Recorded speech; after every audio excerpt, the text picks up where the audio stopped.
Good afternoon and welcome to today's Telematics session for accounting. Today we're going to continue with the topic that we started last week, very important for grade 11 learners as this will be a carryover to grade 12. Yes, we're talking about analysis and interpretation of financial statements. So if we're looking at the telematics, we will be doing this afternoon, we will be doing activity number 5. So if we go to the workbooks, it will be activity number 5. Here we go. Here we have some information regarding activity number 5. First of all, we need to look at what the information is presented in front of us, and then we'll have to interpret them. Okay? It says it's a partnership. I'm looking immediately. I see the capital of the one partner, which is capital Lin. I can also see that the capital balance of Lin was 900,000 at the beginning of the year. Then it says that there's a bank on the 31st of August, meaning that she increased the capital. And the capital at the end of the year will then be 1,700,000. Again, capital at the beginning of the year was 900,000. Capital at the end of the year was 1,700,000. That indicates that she increased the capital with 800,000 during the year. You can also see it's the 31st of August, which means it's in the middle of the year, 6 months into the financial year. Okay. Also given, they're giving us the current account of Lin. Right? On my credit side, I see the salary, the interest on capital, and the share of the profit. That will be the 70,000, 48,000, and 7,000.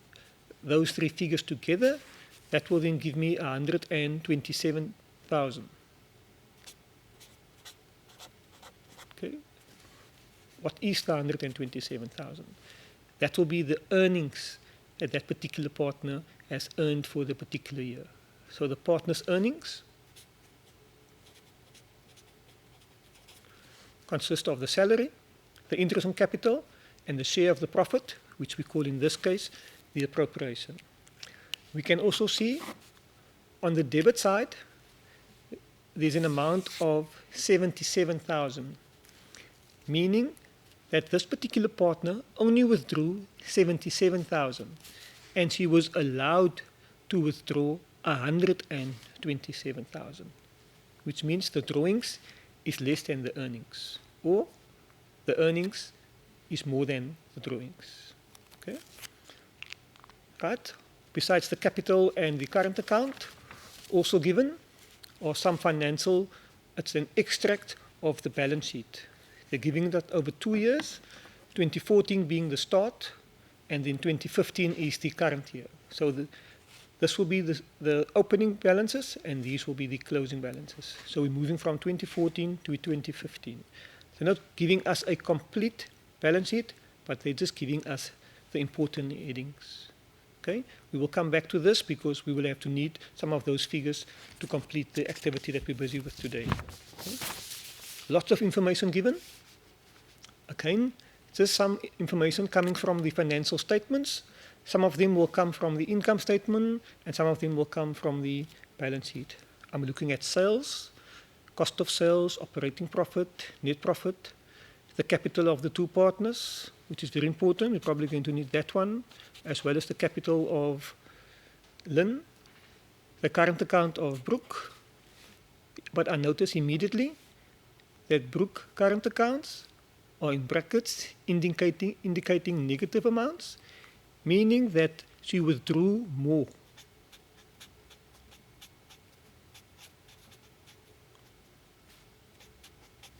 Okay. She withdrew more, and then the current account of Lin's goes from 40 to 90, which we can see on the previous page. If we look at the current accounts, here we go.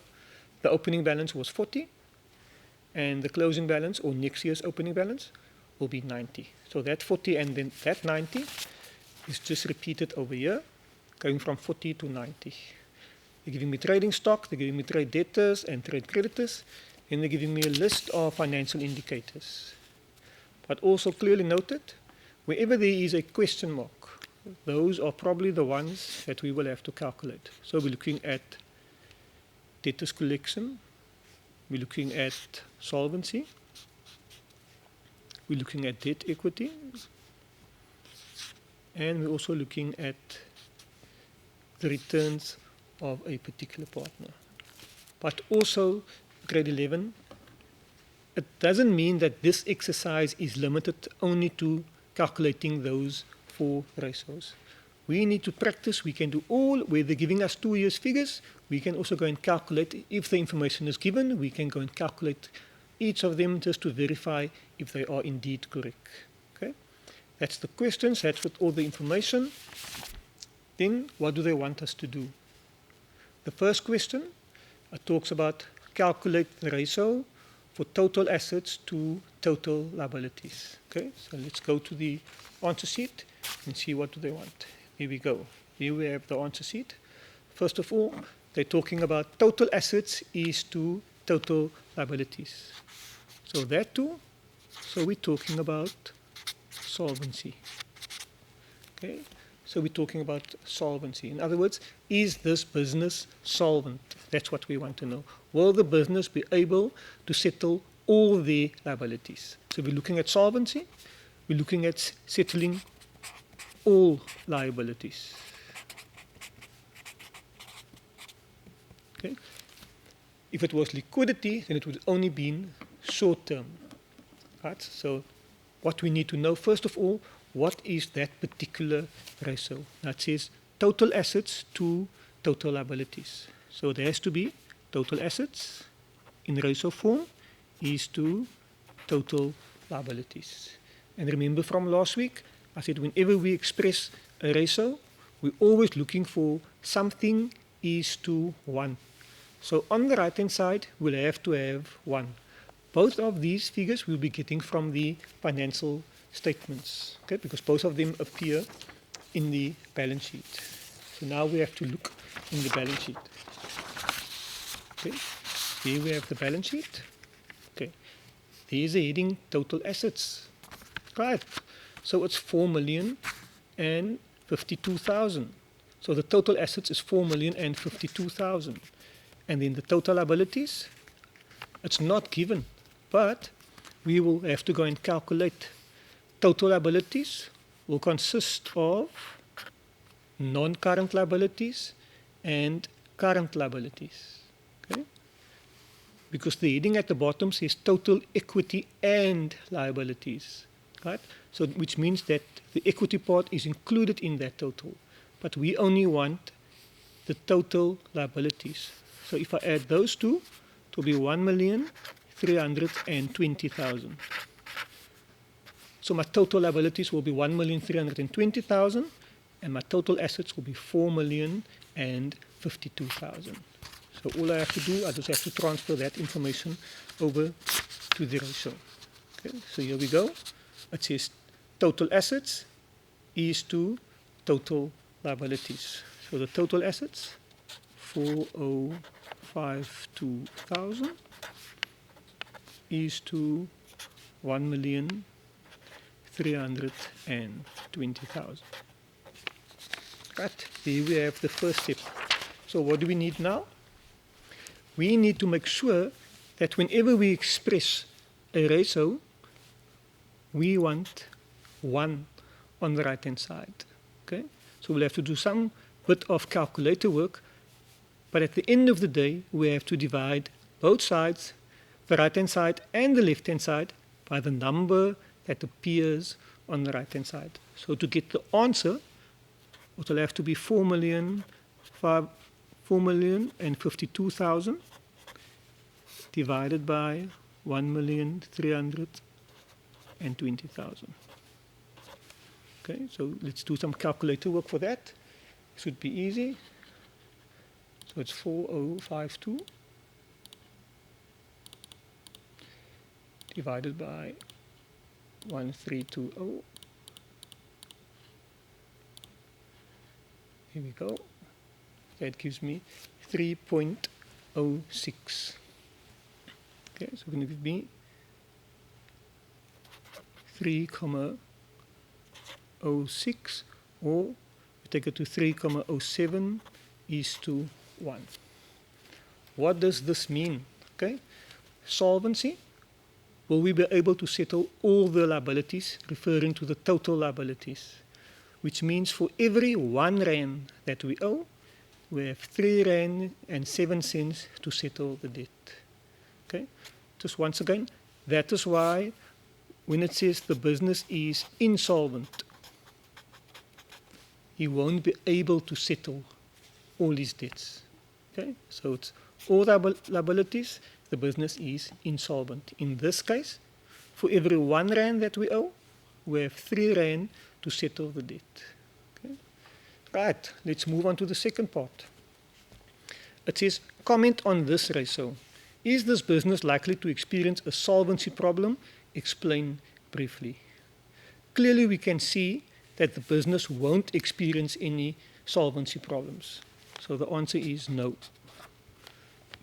But now we need to say, why do we say no? Okay? Can you see that the total assets is much greater than the total liabilities? Okay? So you just have to mention it. You just say total assets outweigh total liabilities. Okay? Or for every 1 rand owed,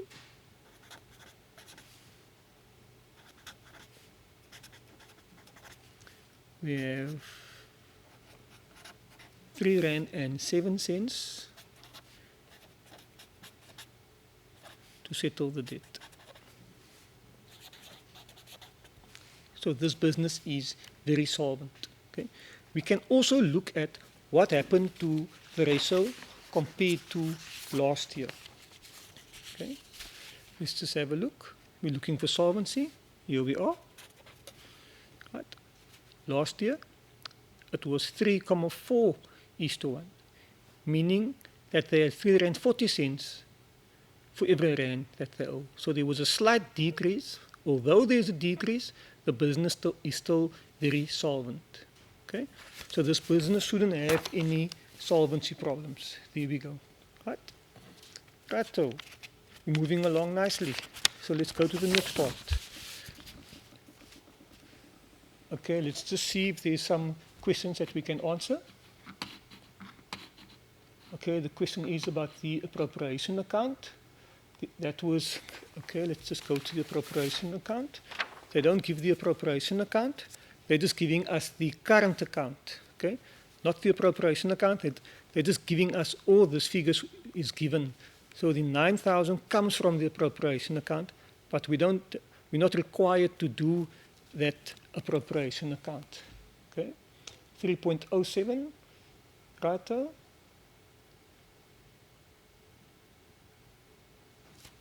No, this is right. Okay, so all we have to do is just, we don't have to calculate those figures. Those are the figures that's presented to us. So don't we have to worry where the figures is coming from. We just have to use them to interpret.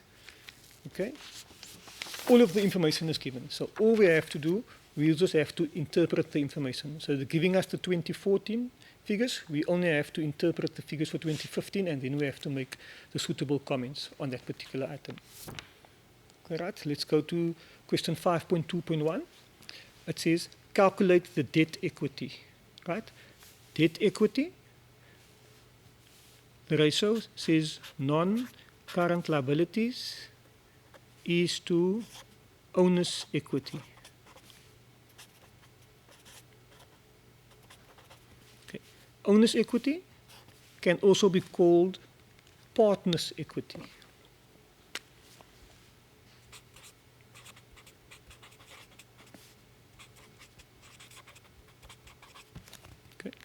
Either owner's equity or partner's equity. And both these components we'll find in the balance sheet. Okay? Remember, those figures are given. All we have to do, we just have to use them in the particular ratio or formula, and then we have to do the specific comments that they're asking us for this activity to do. Okay? Right, so where will we find the non-current liabilities and the owner's equity or the partner's equity? We said both of them will come from the balance sheet. So if we have the balance sheet in front of us, right, here we go. There's a heading, the owner's equity. There's the owner's equity. And there's a heading, the non-current liabilities. The 14%, you don't have to multiply that. That is just what the interest rate is. And we already calculated the interest, but that was done in the income statement. So the 14% of that 1 million would have been calculated in the income statement. So we don't have to do any calculation for that. We just have to note that the interest rate is 14%. Okay? Also, we can see that the loan increased from 600,000 to 1 million. But we are only going to need those two figures. We're only going to need the 1 million for the non-current liabilities and the 2,732,000. Okay, so if we're looking at the debt equity again, non-current liabilities, that is 1 million.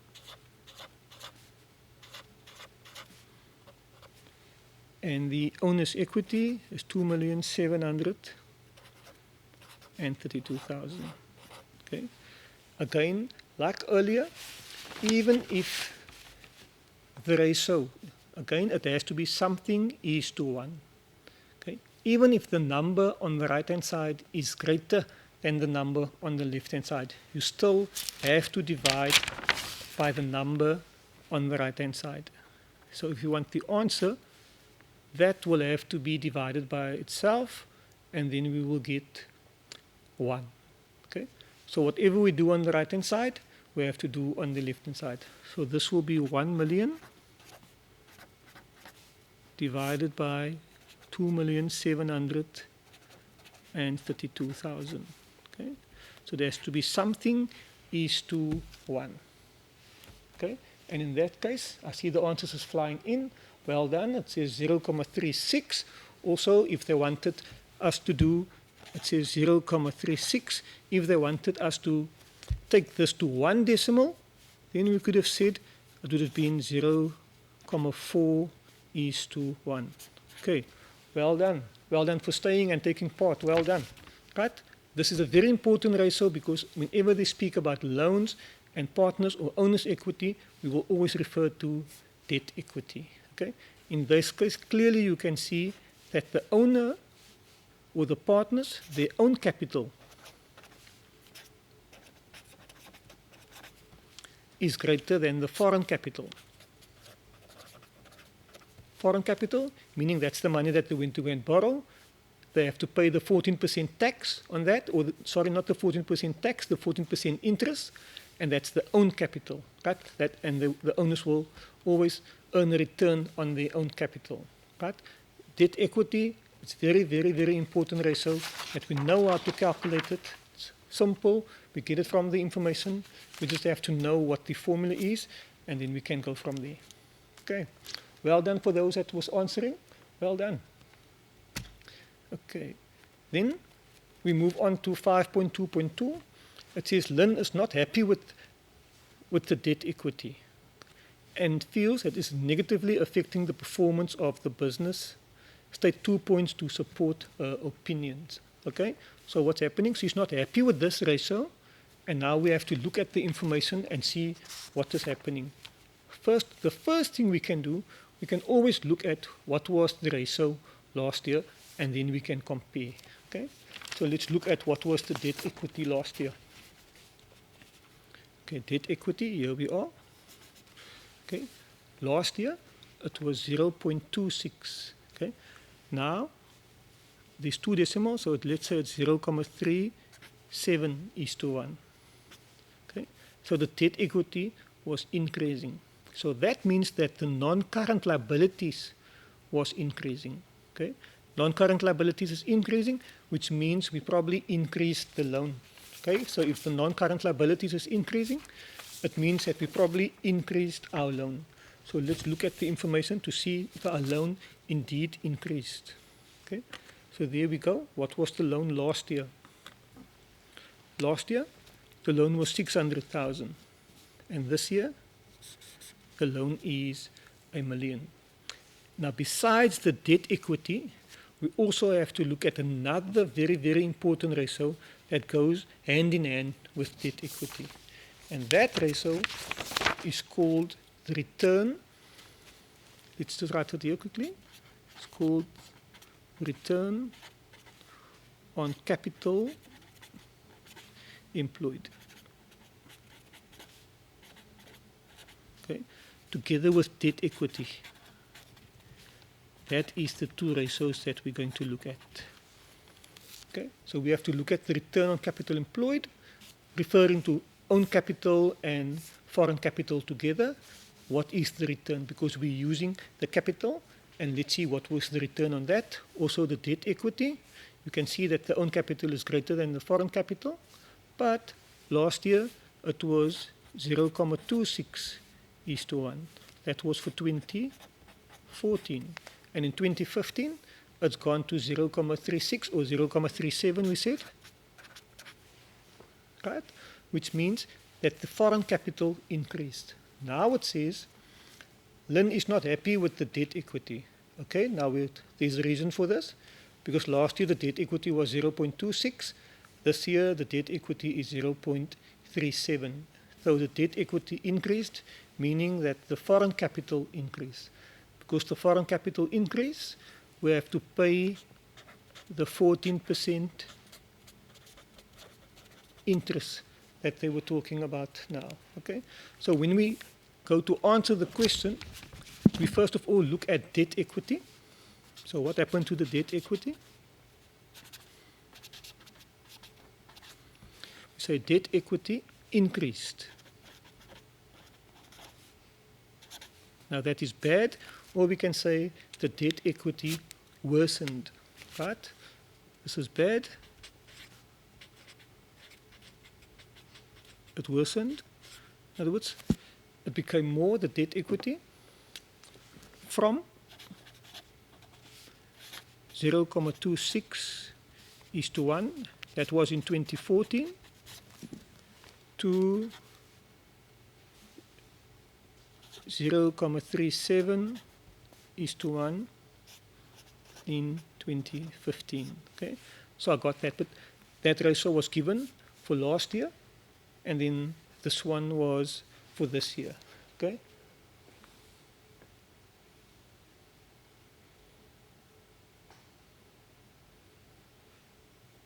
Okay, now we said it's 0.36 is to 1. Okay, the 1 will always have to be on the right-hand side. Okay, that is to answer some question that's coming in.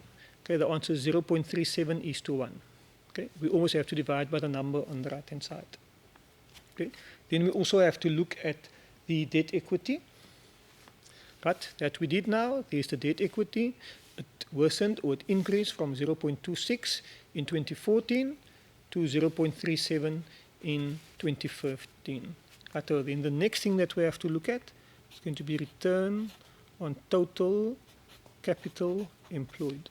Okay, that is an accepted abbreviation, so we have to look at that particular item in the financial statements where the information is given. Okay, so if we look at the information, here we go. Okay, return on total capital employed, which is this one. Okay, here we go. Can you see that last year our return was 11.3%. Okay, this year it is 10.1%. Also, whenever we look at the return, we look at what is the interest rate.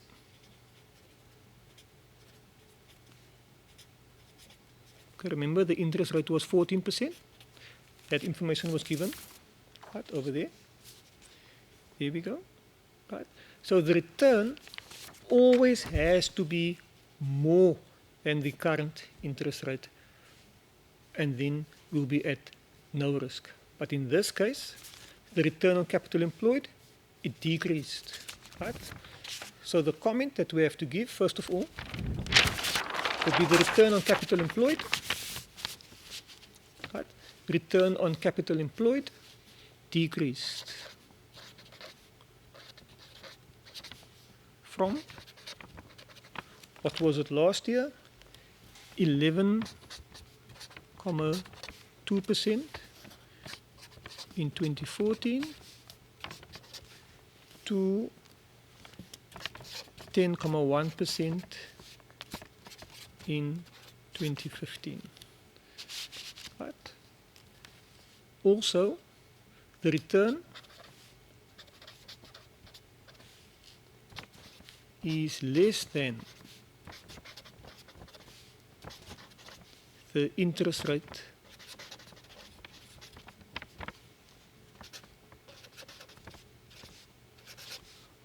of 14%.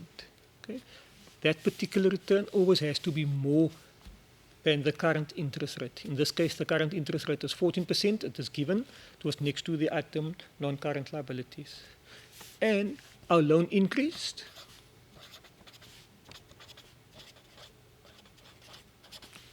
from 600,000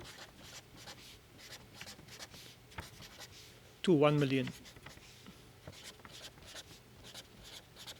Okay. If the loan increased, then our interest increased. Okay. That's why Lynn says he's not happy with the debt equity and feels this is negatively affecting the performance of the business. We're paying more interest. So there will be more interest expense in our income statement, meaning that our net profit will be less because we have to pay the interest. Okay? Why? Because our foreign capital increased. Right? Last year it was 0.26, this year it's 0.37. Okay? Two very important ratios for you to know that whenever they're talking about debt equity and the performance of the business, it will have to be the debt equity that we have to comment about and the return on capital employed. Okay?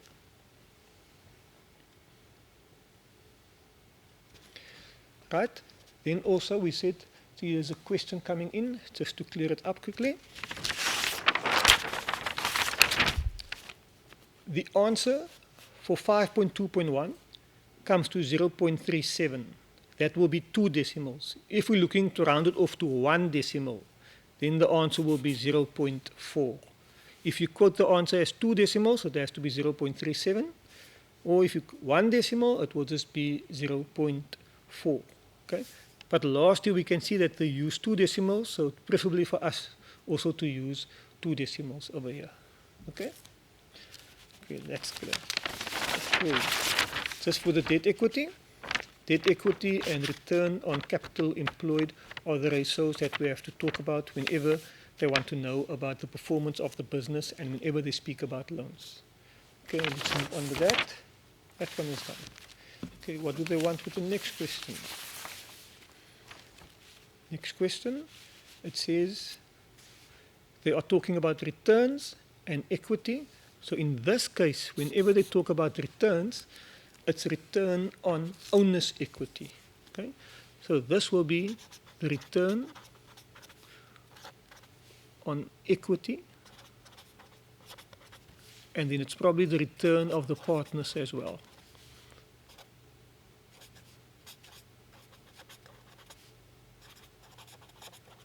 So it says, calculate Lynn's return on average equity. Okay? So it's Lynn. That means I must only look at the information regarding partner Lynn. Okay? So owner's equity, there's Lynn. She started with 900,000. She increased her capital with 800,000, and then the capital became 1.7 million. Just quickly again, remember they're giving us the current account of Lynn. They're giving us the salary of 70,000, the interest on capital of 48,000, and the appropriation of 9,000. So altogether, Lynn is earning from this partnership 127,000. Okay. Now the question is, calculate Lynn's percentage return. So the formula for this will be Lynn's earnings, whatever Lynn is earning from the partnership. So it's Lynn's earnings over Lynn's average owner's equity times 100. That will be the formula. So it's Lin's earnings over Lin's average owner's equity. Remember, the earnings came to 127,000. Right? Then I see the word average, so I have to indicate that with a half. Okay? So where do we find the other information or the owner's equity of Lin? If it's a partnership and we're looking for owner's equity, we have to look at the capital of that particular partner, and we have to look at the current account of that particular partner. Okay? So if you look at the information, we have to look at the capital of Lin plus the current account of Lin. What was the opening balance and what was the closing balance? Okay, so here we go. We're looking at Lin. The opening balance was 900,000. The closing balance is 1.7 million. Okay, there's again Lin.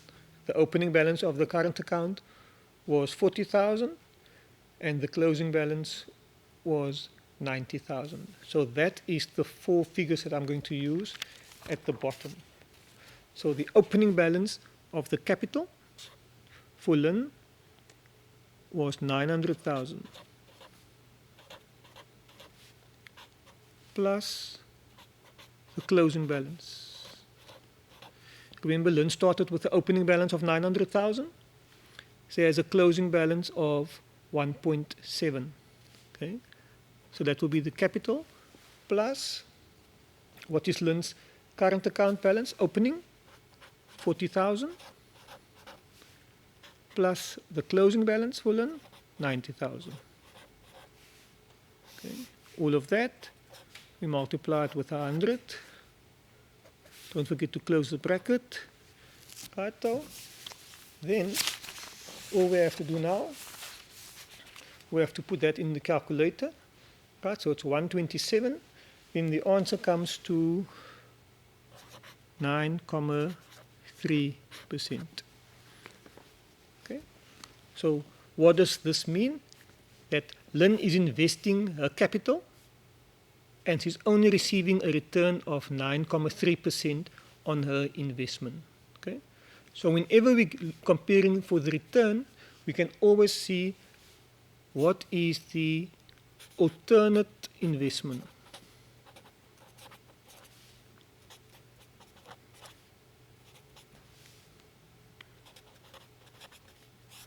In other words, Lin could have taken the money and put it on a fixed deposit, and then maybe she might have gotten a greater return.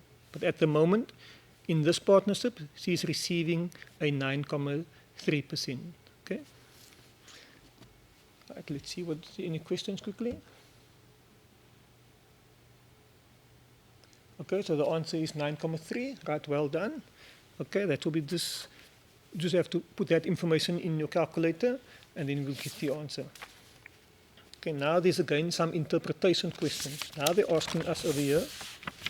Lin is of the opinion that her return is unsatisfactory. In other words, the 9.3%, she's not happy with the 9.3%, and that Brooks is taking advantage of his senior position in the partnership. Okay, so we have to look at that particular information. Then it also says, state 3 points to support Lin. In other words, we have to look at Lin's return, and then we have to compare it probably to Brooks' return to see if it is unsatisfactory compared to Brooks' return. So if you're looking at Lin's return, remember Lin's return is 9.3%. Okay, so now we have to look at what was Lin's return last year. Okay, so we just have to look at the information. Here we go. The percentage return earned by Lin, that is now 9.3%. Okay, so what happened to Lin's return? Right. So last year, the return was 17.3%. But now, the return is only 9.3%. Compared to what is Brooks' return. Last year, Brooks' return was 16.6%, and this year, Brooks is earning 14.7%. Okay, so clearly, this year, Brooks' return is greater than Lin's return. Also, look at what was the return of the business. The average return, this will be the business. Okay. The business is having a return of 12.9%, but Lin is only earning 9.3%. And Brooke is earning more than the return of the business. Okay? So these are the three ratios that we have to talk about, and we also can bear in mind that Lin increased her capital. Okay? So they're looking for 3 points to support Lin. So the first one, we're going to talk about Lin's return. Lin's return decreased. It became less, right? From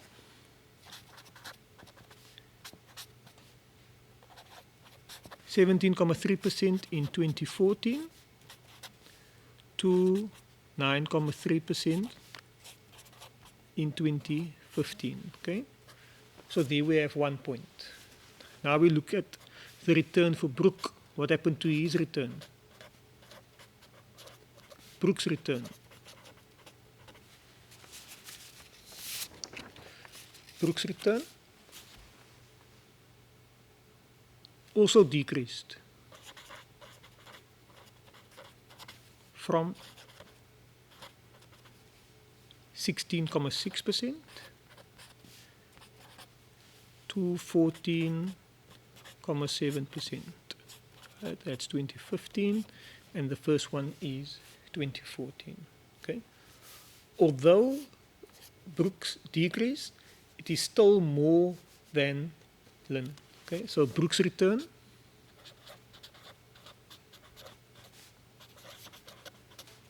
for 2015 now. Right, so Brooks' return for 2015, 14.7 is more than Lin's return of 9.3. Okay. The third one, Lin's return.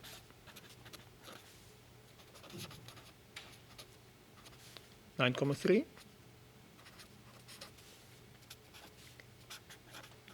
is less than the return of the business,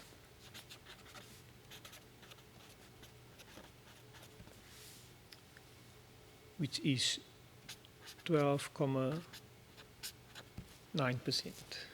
Okay, there's lots of information that we can look at. That's the third point over there. If we look at the other information, just to give us some more support, can we see that Brooke has withdrawn more than he was earning?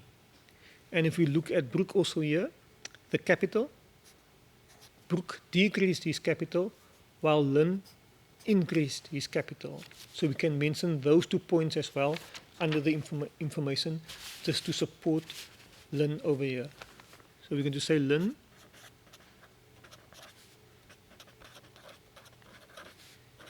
increased her capital by 800,000, while Brooke decreased his capital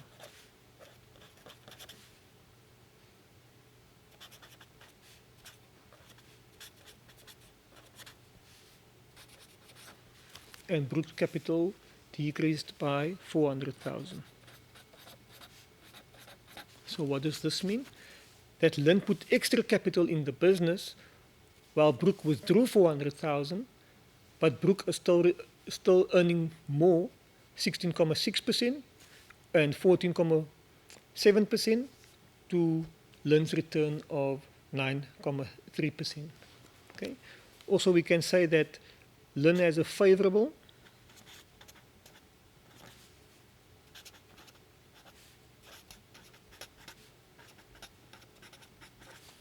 current account balances, which is credits, right? And Brooke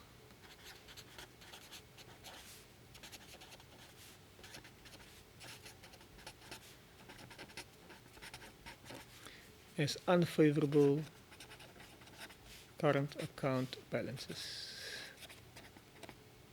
And those are the debits. Okay? And those are the ones that you see in brackets in the information. Here we go, here's the information. Okay, if you look at the current account of Brooke, those are unfavorable, right? Those two balances are unfavorable, those debits. Those are debits, right? That's also a debit. And this two here, that is credits. Okay, so the debits are unfavorable balances. Okay, so this is the unfavorable, and that's the favorable. Okay, so Brooke has unfavorable, meaning that you withdrew more, and Lynn has favorable, which means he didn't take all the earnings yet. Okay, lots of information to support Lynn because he's earning only 9.3 compared to the 14.7. Lynn increased the capital by 800,000. Brooke decreased his capital by 400,000. Yet Brooke is earning more than Lynn. Okay, so whenever you just have to compare the information from the one partner to the other partner, and then you compare Lynn's return to the return of the business. All this information is given, right? All these, that was the one that you had to calculate. But this was given in the financial indicators. It's just a matter of stating them in a sentence so that we can complete that. Okay, let's see if there's anything. Okay, nothing. It looks like everybody is doing well and following. Here we go. Okay, 5.4.1. It says calculate the average debtors collection period. Okay, what does this mean? That how long do we wait before debtors settle their accounts? Okay. Now, as a rule, debtors are supposed to pay normally after 30 days. Okay, so we shouldn't wait longer than 30 days unless the exercise specifically tells us that debtors pay after 45 or 60 days. But as a norm, or debtors should settle the debts within 30 days. Okay. Then let's just see if they give us information regarding the debtors, perhaps of last year. Okay. Here we have some information regarding debtors. At last year, meaning that we waited 54 days before the debtors paid us. So now we want to calculate what's the story, how long are we waiting this year? Which is this 54 days is bad because we're looking for debtors to settle their accounts after 30 days. Okay, so we just have to calculate how long do we wait this particular year for the debtors. Okay, so we need some information. Okay, here we have the debtors. Okay, so there we have the debtors. Last year's balance was 230,000. This year's balance is 410,000. Then also we need something here. I see here for sales, it says 40% is on credit, which means 40% of that figure there was sales to debtors. In other words, I want to determine what is the credit sales. Okay, so we need a formula, right? So for the debtors collection, we're going to say average debtors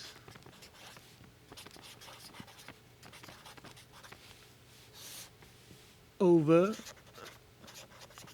credit sales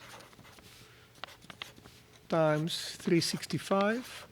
Why? Because we want the answer to be in days. The 365 refers to how many days in a year. So again, average debtors, that means it's a half of whatever the debtors balance was at the beginning of the year, which is 230,000, plus whatever the debtors balance is at the end of the year, which is 410,000, over 3,100,000 times 40%. Then we multiply the whole thing with 365. Okay. Let's see what we get now for that one. Okay. To give you a chance to calculate quickly. But here we go. Right, the answer for that comes to 94 days. Okay.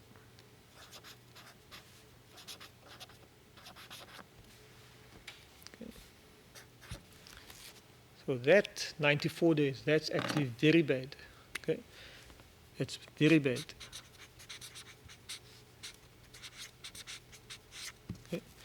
That means we're waiting a little bit more than 3 months for the debtor to settle their accounts. Okay. 94 days we're waiting before the debtor is paying.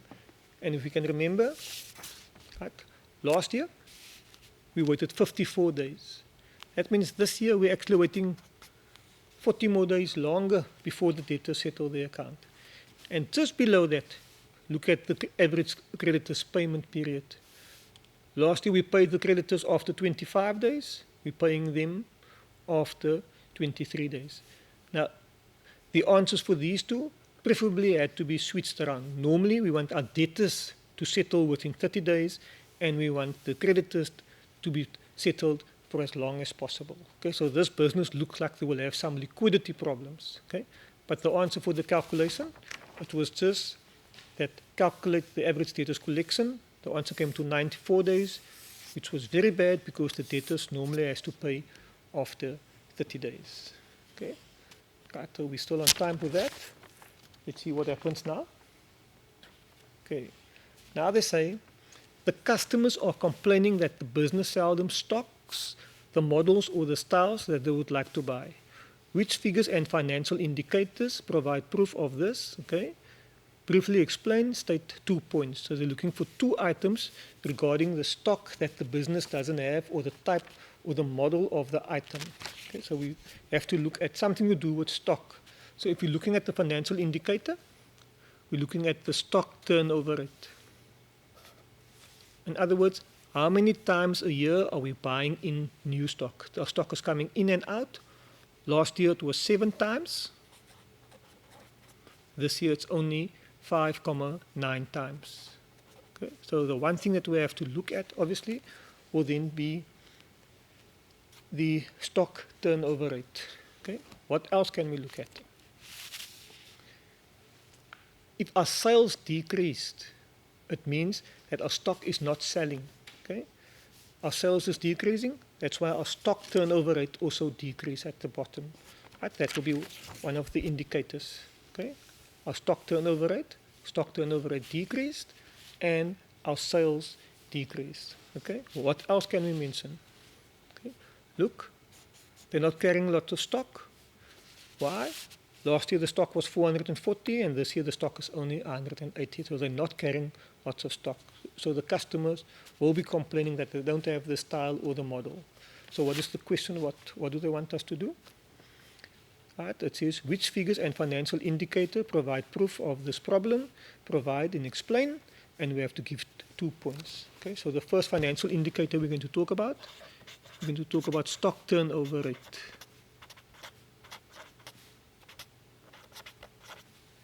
Right, so what happened to the stock turnover rate? So last year the stock turnover rate was 7. So the stock turnover rate decreased from 7 times a year to 5.9 times a year. Okay, that's the one. Then also we said that our sales decreased. Okay, our sales decreased from 4.2 million to 3.1 million.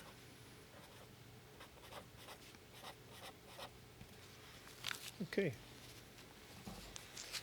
Then also the stock that we have, okay, or our trading stock or our inventory. okay, which refers to the stock, that also decreased from 440,000 to 180,000. Okay, they're only asking for 2 points. We have provided 3 points already, plus we have supplied them figures. So we have actually answered a financial indicator, which refers to the stock turnover rate, right? So what figures? Our sales decreased, and we're talking about the inventory or the stock that also decreased from 440 to 180,000. Okay, let's just move on quickly. Let's see if we can just finish this, and we should be there. Okay, now it says Brooke is not worried about the liquidity for the immediate future. So the immediate future, we're talking about the short term. Okay, and then she's looking for 2 points. So we have to look at where 2 points where liquidity is good or it has improved. We're looking for liquidity is good or it has improved. That's why she's not worried about the immediate future. Okay, so again, it will just be somewhere in the information. Okay, so here we have the information in front of us. It's all about knowing which financial indicator to go and look for so that we can see. Okay, so what I'll do, I'll put a L next to all the financial indicators that are liquidity. Okay, so here we go. It will be the current ratio. So that will be a liquidity ratio. So what happened to that? It was 3:1 and now it's 2.6:1. That is still a very good ratio. Then asset test ratio. That's also a liquidity ratio. Last year it was 1.2. This year it's 2.1. So the asset test ratio actually increased, and the current ratio is also good. So looking at those two ratios alone, right? That's why Lynn is not, they're not worried about the immediate future. This stock turnover rate, that is also a liquidity. Okay? Stock turnover rate has decreased. Okay? I'm starting to worry. The debtors collection is also a liquidity ratio. Last year I paid them, they paid us after 54 days. Now we have to wait for 94 days. So that's also a worry. Then also the creditors payment. Last year we paid the creditors after 25 days. Now we're paying them after 23 days. Okay? So the last three items, that one, the stock turnover, the average debtors, and the creditors payment are indicators that we have to worry about. That will indicate that we worry in the short term. But the first two, the current and the asset test ratio, those are good ratios, so we don't have to worry. So we look at the question, it says, Brooke is not worried about liquidity. Now we have to look for 2 points that she doesn't have to worry. Therefore, we only have to quote over here. We have to look at the current ratio. And we have to look at the asset test ratio. Okay. And so now we're going to quote the figures. What happened to the current ratio? It's 2.6:1. Okay. And the asset test ratio, it increased from 1.2:1 to 2.1:1. So there we don't have to worry about the liquidity. But then the next question, they say there are danger signs for the long-term sustainability, right? As far as liquidity and cash flow are concerned. So now we have to look at the ratios where we have to worry. And then we have to worry about the debtors collection. Okay, because we have to wait 94 days. Okay. Then also creditors payment.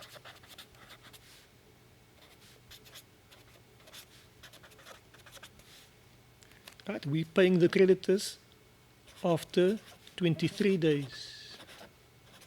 Right? Last year, that was 54 days. Creditors was 25 days. And the last one was the stock turnover. Right, the stock turnover, last year it was 7 times. And this year the stock turnover is only 5.9 times. Okay, so now the first 2 liquidity ratios we don't have to worry about. But the next 3, that is where we have to worry. Okay, I think that explains everything about the liquidity. We don't have to worry about the current and the asset test ratio, but the debtors and the creditors and the stock turnover rate, this is where we have to worry, and then this business won't be able to settle based on that. Right? I thank you very much, grade 11, for watching and tuning in. I wish you everything of the best for the upcoming final exams. God bless. Thank you.